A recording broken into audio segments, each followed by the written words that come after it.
sayod kami nga ikaw nagapangilo uban sa imong gabos sa gabi. Salamat Lord na inablihan ang mga pangunahunaw kasing-kasing aron makabaton kami kinaiyang nga hinangkunon sa imong tubangan. Kinaiyang dili mo agad sa mga kakulian, sirkumstansya sa kinabuhi, kung dili kinaiyang nga muday gayon diha kanimo o Dios. Labaw sa tanan, sa tanang mga kakulian o sa tanang mga panghitabo sa kinabuhi. Sila excited? Ako excited mag-ikaw pa diya ba? Hindi na nakali, ginagawa kay nakalita man nakana po dyan kayo. Yan natin, ipigrasyon mo bilhin sa yan lang. So, kaya dalam sa sabat-sabat nita ng sabat. Kaya dalam kayo, okay. Balik-pak ng batang mo kani. So, karakteriya na po kani. Number one, harmony. Aminin ta harmony ng magsabat ang tugtog.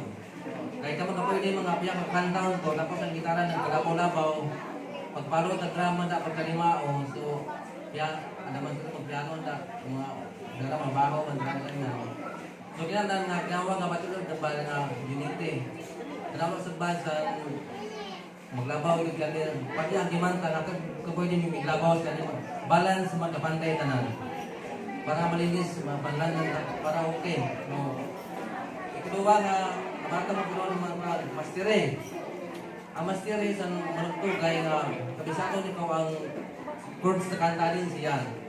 Kahit kamang pwede man kung tama ang chords sa pagbaho, tapos ang gitara nga nagkasi ang gitara ang baho nagkadi.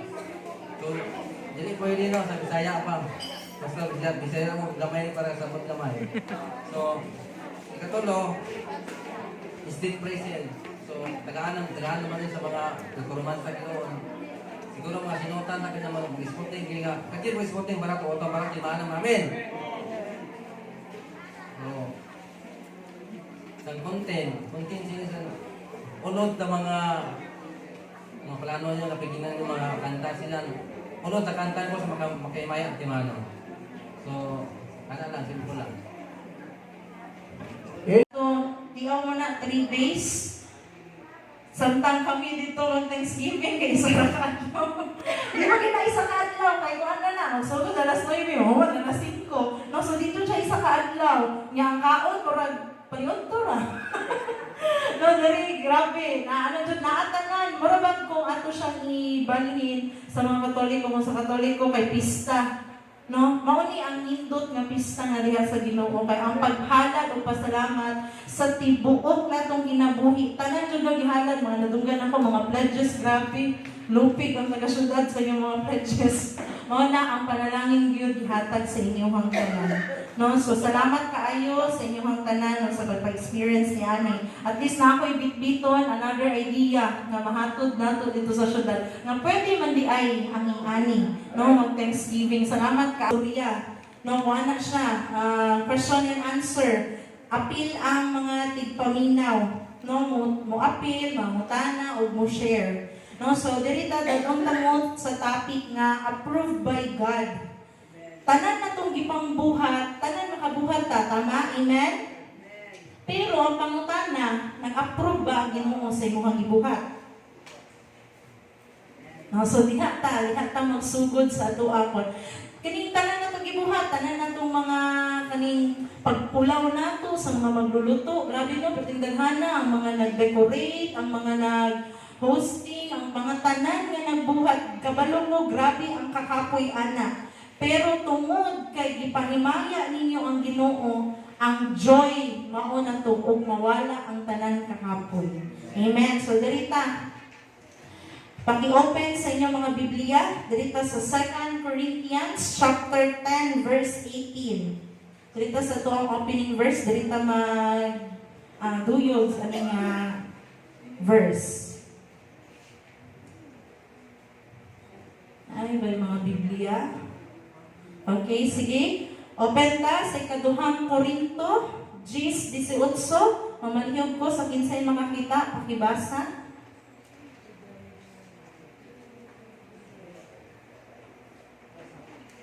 Ang tao tinuod kayong dalaygon, Amen. So dirita, maaprubahan sa Ginoo ang atoang gipangbuhat kung ang Ginoo mismo ang nagdaig sa imuha, dili kay imuhang dila. Ay kuyaw ko na humangod nako ang kuan good. Ay kuyaw ko kay nag-champion gud mi sa basketball, pinti nanan. No, dili kinahanglan ang Ginoo ang modaig sa imuha. Amen. So dirita, nalang kay duha ka kay tanan man kita is worker or mga magbubuhat diya sa Ginoo. Amen. Hala, gamay lay worker ni God. It's a worker ni God. Amen. Amen. No, kitang tanan mga magbubuhat sa giutos sa tuang Ginoo. Pero naa ni duha ka buok nga tao. Dili na ta magunahuna asa ta ani. Una is ang approved worker o ang ordinary worker. Unsa man na sister ang approved worker? Kung mayroon tang approved worker, mauni sila tong mga tao nga ang gina-please kay ang ilahang master, kay ang ilahang agalon or ilahang master. Mahadlok ni sila nga kana galing makasala or mahadlok sila ma-fail kay tungod ang ilaha is mapalipay nila ang ilahang amo. Kining ordinary worker o ang kamatuoran. Nang wala kitay laing buhaton, kundi ang mapahimaya o mapalipay ang atong buhay ng Diyos. I know for sure, grabe kasadya ang langit sa gibuhat ninyo atong June 6 hantod gahapon nga Thanksgiving. Kailan nagahulon ako ba nga wala, ani po siguro ang kalipay no, kung naanata sa langit. Kaya galing, ito na tanan ko, mag-uban. No, reunion, grabe ang kalipay. Lipay na gani kay ito nakatula, makadawat tag 700, makadawat tag sa bato, 500, 100, makatubang sa question ni Pastor Anjo, lipay na kay ito, dagandagan pag yun. Kung saan na lang kaya tong crown of glory ang ihatag sa Ginoo sa imuha. Na imagine niyo na ang crown of glory. Siguro patas anay ito, mapiting tagana. No, lahi na ginto nga pag mga tutag langit na ang gintay corona sa tanan natong mga gipangbuhat dito sa kalibutan. No, kailain ang uban naman, okay na, luwas na ko. Nga naman tayo, basta importante sa ko, makasulod ko sa langit. Wala ko to sa rainbow na slide. Basta makasulod ko langit. Dili, kaya ang tinuod yung mature na Kristohanon, ang ato kailangan is di ba, pag makashare natin sa pulo, makadalatag mga kalag, ang crown na nato diha sa Ginoo. Hallelujah. Okay. Daghan tag mga Bible characters nga diin nagapaminaw gyud sa Ginoo, nga giaprubahan gyud ang ilahang kinabuhi diha sa Ginoo. Unang-una, daghan man na sila pero duha lang akong iyon kay wala ta sa time no. Una si Moses. Kinsa pa'y naka-remember diri unsa ganito gihatag nga ministry kay Moses? Hello? Unsa ganito? Nagluwas sa mga katauhan. Unsa pastora? Nagluwas sa mga katauhan. Yes, no, iyahang unsa man siya gigamit sa Ginoo para katong thousands ng mga Israelita nga gialipin sa mga Ehipto maluwas makaadto sa promised land. No, tiyaw na grabe na nga kanan. Then next is Saul. Kasi gipabuhat sa Ginoo ni Saul. Sino ka remember? Saulo.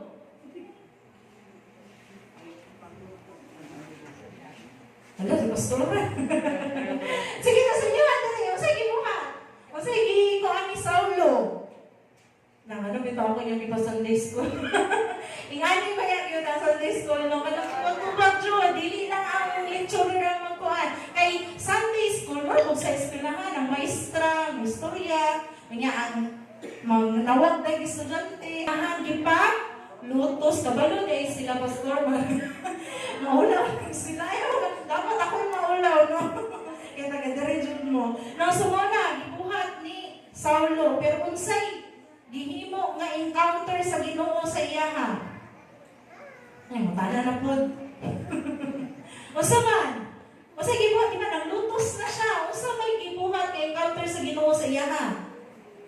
para madala siya diya sa Ginoo. Yes! No, di ba, biblikal na, Pastor, pag lutuson nimo ko mga anak, gilutos ko nimo. So, sa gibuhat sa Ginoo siya, ha? Gibutakan. Unya, pag magbuta siya, ha? Unsa yung gibuhat? Unsa na yung gibuhat? Nang lutos pa ba siya? Wala. Isog na gani noon kaayo mo? Wali. No, isog na gani kaayo ni noon mag-share sa pulong sa Ginoo. Karon, mo naman totoo ipang-aprobahan sila tanan ang ilahang ipangbuhat. Karon na ako'y tulo ka buok nga butang nga ipahatag sa inyo ha, nga dapat natong i-avoid or iwasan para mahimo tang approved worker sa Ginoo, dili lang ordinary. Unang-una is avoid the delusion of self-approval. Unsay pasabot ana? Delusion means kana ganing imong ginailad imong kaugalingon. Mao na delusion. Avoid the delusion of self-approval. Kada ganing naa kay buhaton kay para lang sa imuhang kaugalingon. Okay na ni kay kuan na ni okay na ni sa ako. 2 Corinthians chapter 10 verse 18. Kay ang Ginoo dili malipay sa tawo nga nagadayeg sa iyang kaugalingon, kundili sa tawo nga iyang gidayeg. Self-approval meaning kanang ikaw magbut-buot ba? Wala ka kabantay nga, ay di naman yung mauna, hiwi naman. Daghan kaayo yung anak karon nga mga Kristohanon. No, abin nila nga kanang nahaumpa ang ilang ipangbuhat diya sa Ginoo. Pero di ay, ilahan na lang kaugalingon ang nag-approve o ang nagwala o kira na. No, mo na una, dapat iwasan nato na. Iwasan nato nga ato ang kaugalingon at panimaya. Ikaduha, avoid the delusion of comparison. 2 Corinthians chapter 10 verse 12. Pwede ba na ay makabasa din na 2 Corinthians chapter 10 verse 12.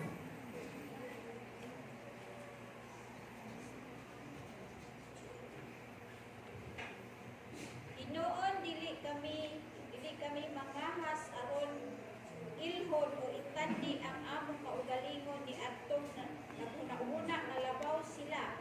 Pagkabuang gayon nila, naghimo sila ilang kaugalingon mga sugdanan aron pagsukod o paghukom sa ilang kaugalingon. Nindot kayo ang translation ng mga buang sila. Bibigyan kita yung buang nga word, no? O kung sa kuha diri kay mga wala sila'y buot, pero murag mas bugat-bugat to ba mga buang sila. Anak, kung magkuhan data sa kaugalingon nila, mga buang data sa tubangan sa Ginoo. Avoid na tong delusion of comparison na kung namuhat ka sa ministry sa Ginoo, i-compare na ni may mukha kaugalingon, ay mas hawd mong kuhanan niya. Ay mas hawd man ko mong gitara na siya. Ay mas hawd ko magwali anan niya. Uy. No? Ay dili mas hawd man ko mamurtina. Wala ra na sila sa kong kumingking. Ana dayon ba? No? So una, i-avoid na itong self-approval. Ikaduha, i-avoid na ito, iwasan na ito ni mag-compare ta sa uban nga mas hawd pa ta. Kaya ang ministry sa Ginoo, wala ba na ipahawray. Kundi pa-pleasing sa Ginoo. Kung kinsay malipay, ay dapat ang malipay ang Ginoo. Dili ang tao, dili ikaw, dili ang imuhang kauban sa simbahan. Unang kinahanglan jud ko, kung sige pabuhat sa ni Pastor Harley diri or ni Pastora Narcisa, buhata kutob sa imong mabuhat. No? Ayaw pagkuan nga ay mas kuan man kuan nila mas hawd. Ayaw jud na kay kasagaran. Ay dili gyud ato ibutang. Si Satanas mao baya binang iyang hagbungan ang pride. No? Yan ay gusto niya i-compare ang iyang kaugalingon diha sa Ginoo. Yan kay wala man jud wala may maka-equal sa Ginoo, di ba? Creator ko ng Ginoo, si Satanas di-create lang. Di ba? Creator of creation, lahira kayo, pertig yung layuan. Okay, so, muna ikaduha, dirita, last, ikatulo, avoid the delusion of man's approval. Kasagaran sa mga Kristohanong dirita. Kay mamuhat ta sa ministry, kay para lang malipay si Pastora Narcisa na ako'y kamuti unya. Kaya mamuhat sa ministry ay kay para malipay si Pastor Harley, tagaan ko niya password sa iyang wifi free. Dili. Dapat iwasan nato ang man's approval. Kung naay ipabuhat nga ministry ang Ginoo sa imuha para mahimo kang approved worker, dapat ang imuha yung paaprubahan kay ang Ginoo. John 12 verses 42 to 43. 42. Apan bisan pa ni ana daghang kadagkuan sa mga Hudyo ang mituo kang Jesus. Apan wala sila magpadayag sa ilang pagtuo tungod kay nahadlok sila nga dili na sila pasudlon sa mga Pariseo diha sa mga sinagoga sa mga Hudyo. Di na lang sila mabuhat kay mahadlok sila kay basig diin na sila daw kuan pasudlon sa mga Pariseo wala di na lang sila magtinuod jud og alagad sa Ginoo. Simple sa tuwa usahay nga kanang buhaton ako ni kay para malipay sila. Buhaton ako ni para malipay ang mga miyembro. Dili buhaton nato ni para malipay ang Ginoo. Verse 43, kay gipalyabi man nila ang pagdaig sa mga tao kaysa pagdaig sa Dios. Kana ganing ay lami man jud gyud sa feeling po to nga ingnan ka nga hold na niya oy. Di ba lami man jud sa feeling mo naganahan pugay ta mo liho. Ya labi na katong sa basketball ninyo pag maka-shoot gani ka. Daghan na yung mamalakpak, di ba lami sa feeling? Ya labi na mag-champion pa jud atong motor nga pahinayay ba? First time ko ito, Pastor. Uyawan mo sa una. Pagpaspasay mo na, pauna na iba racing. Naripod kay pa, iwitay, pahinayay. No, malipay kitang mataog. Lami man dyan na, pero lami yun to. Lahi sa feeling pag ang Ginoo ang muday sa imuha. Amen? No? Kaya pag ang Ginoo gani ang muday sa imuha, apil na tanan mga tao, anak. Makaingon na sila nga, kini may tinuod nga Kristohanon. Kini may tinuod nga ministeryo sa Ginoo. Okay, so dirita sa conclusion, 1 Corinthians chapter 3 verse 13 to 15. Apan sa adlaw sa paghukom, makitaan kung unsa nga matang sa mga materyales ang gigamit sa matag usa sa tuwa. Ha, tunitan-awan ang sani. Apan sa adlaw sa paghukom or sa judgment, makit-an kung unsa nga matang sa mga materyales ang gigamit sa matag usa. Kay pagasulayan ini pinaagi sa kalayo. Kung ang ipatukod diha sa pundasyon dili masunog, makadawat o ganti ang nagpatukod niini. Kitang tanan mga worker ta sa Ginoo ug naatay ginatukod. Diba mga balay, mga gingarian na to sa Ginoo dito sa langit. Karon kita sulayan ta sa tuwang ministry, pagdaghanag pagsulay, oy. Diba, kung ato ikuan dito na compromise yung Thanksgiving, no? Sulayan ang ato ang mga kanang mga budget, sulayan ang mga tao, sulayan ang ato ang mga patients. Katulo naman yung balik-balik kung kaon yung bataan, balik dito! Ano mga yung anak ba? No, sulayan. Napuyusahay nga kanang nalagay sa kukunin din sa mga soft drinks. Asan na itong mga botilya dahil ipamutang sa mga tao. Naman na mga inana ba? Gagpa yung putang para grabe ang pagsulay sa inyo na. Labi na ikaw ang nasa inana. Kaya hindi nila natin sa inyo kaya dito po sa mga sa syudad. Kana pang botilya yun sa kada Thanksgiving, pag mawala na, dako ba nag-deposit no? Di magburyong na ang naka-assign na. Asa na mong bili? Ako na halos na ng balay pangagpan ay botilya pag rin ang bili. No, na, grabe nga mga pagsulay. Ya wala na nakitaan sa uwan, kaya uwan, lipay-lipay lang yun. Pero katong mga inner ba, itong mga leader na nasa sulod. Doon sa unang mo na, hinaw na ning katuan dito sa Lord. Wala din na musika ng kahoy. Kada ang mga pagsulay, mga gagmayng butang. Pero, sulayan ka sa Ginoo pinaagi sa kalayo. Napo kayo i-share, no? I don't know kung naabot ba niya sa inyo, ha? Kining kainit na to, karon na, ano ninyo? Ang grabe kainit. Sa syudad, grabe, nagaling ni ang pinakataas niya ni abot sa Davao is 45 degrees Celsius. Mo na usahay ga suspend og class, is sa kainit ba? Nagaling may mga estudyante nga kanang kanang makuyapan sa kainit. Nya maski daghan kayong electric fan sa room. Sa kainit dili gyud gihapon matabang. Unya biblikal lang ingon sa Ginoo nga sultihan ta pinaagi sa kalayo. Nya ingon pa jud ang Ginoo atong time di ba nga gilunop nya ingon niya dili na talunopon sa dagat ay kana sa tubig. Unsa na gani? Kalayo. Kalayo na i-judge sa tuwa sa Ginoo. Unya naami grabe nag-viral ni siya. Ako jud ni siya i-share kay para maapila na to sa pagampo. Nag-viral ni siya nga reverend. Actually, i-stop din ako niya ang FB. Master of Divinity. Pastoral na, di ba, Pastor? Kuwento siya na nahuman siya Master of Divinity. Naa siya church na gitukod. Kabalo mo sa pangalan? Christian Church Fellowship. Pero ang iyang mga membro, mga LGBT. Reverend Agbayani. Kakuan mo itong nag-viral nga sa Tagum, gikasal niya, duha ka babae. Dua ka lalaki. Grabe no? Grabe ang deceit, kanang deceiveness, ang deception sa yawa ba? Makakuha na ba nga Master of Divinity, nagbasa, Biblia, nagtuon sa Biblia, pero nga nung nagpagamit siya anak.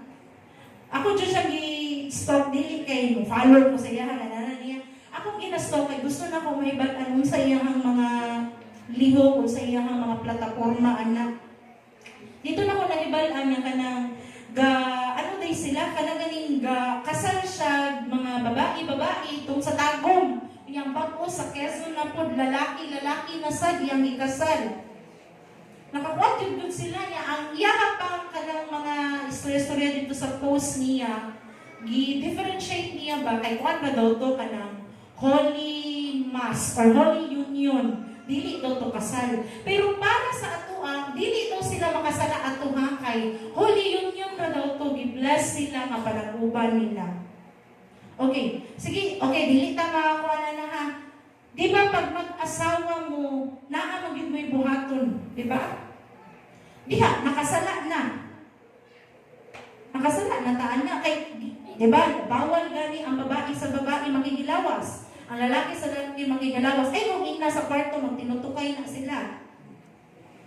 LGBT? Binigyan ay pastor, no? So, dito gihapon, grabe ang ilang pang-deceive sa mga tao. Actually, naana sila yung Sunday service. Ano na? Ano sila? Gasimba sila. Nag-live pag yun na sila magsimba. Kunya ilang simbahan, puno-puno. Tanawa nga itong simbahan. Kanang, maski sa mua dito na yung mga bakante ng mga lingkuranan. Pero makita ni mo ilang post, walay bakante mga igsuon. Kaya nga no, tama. Ang ilahang flesh, ang ilahang sanang ilahang wala may bawal, tama. Ang flesh man nilang yun na wala man tong sa Ginoo yun. Kaya yung kinig sa Ginoo, pagpatay ba yan ni sa imuhang kauwag, di ba? Pagpatay sa ito ang mga lawas ng pagbati. Wala ganahan yun sila dito ha. Pero di lang ito mag-judge, pero wala kita kabalo no, kay daghan pong mga Kristiyano karon nga gikan pud ana LGBT nagpa-trans woman na gani, daghan pud na sila. Pero wala dyan akong gikakupo sa iyaha ba nga kana ganing humana na siya pastoral, humana na niya pero nganong nagpagamit siya diha. Pero this is biblical. Diba, kung abot yun ang panahon nga, i-deceive ang tanan. Mabugnaw ang gugma sa mga tao dito sa Ginoo. Kaya mas minit may nagugma silang kapwa ang kasarian. O dihan na moabot ang kalayo. Ining natagamtaman na ito nga kainit karon, bunga ni anila ang ipangbuhat. Huwag kabalo nga moabot yun ang panahon nga, pagbalik sa Ginoo mga kalayo, at least kita naadri sa AG, luwas ta. Amen? Ina na yung katapat, Brad, magkita ta sa langit. Sis, magkita ta sa langit. Yain na. Wala yung tangan. Bisag kung sang pagsulay. Napay mga musunod na pag Thanksgiving, daghang kong gason, daghang nimpiyuhonon, daghang na kong atuunon ng mga botilya. Pero wala yung dangay. O 51 pa lang galing ni. Mag-abot yun siguro, ay, kung dili mo balik ang Ginoo, ano mo tayo mabot ng 100? No? Kung dili mo balik ang Ginoo, ano mo tayo mabot ng 100? Wala yung problema. Basta ikaw, mahimo doon ng approved worker sa Ginoo. Amen? Ngayon, manindog ta, and let us pray. At uling i-close sa mga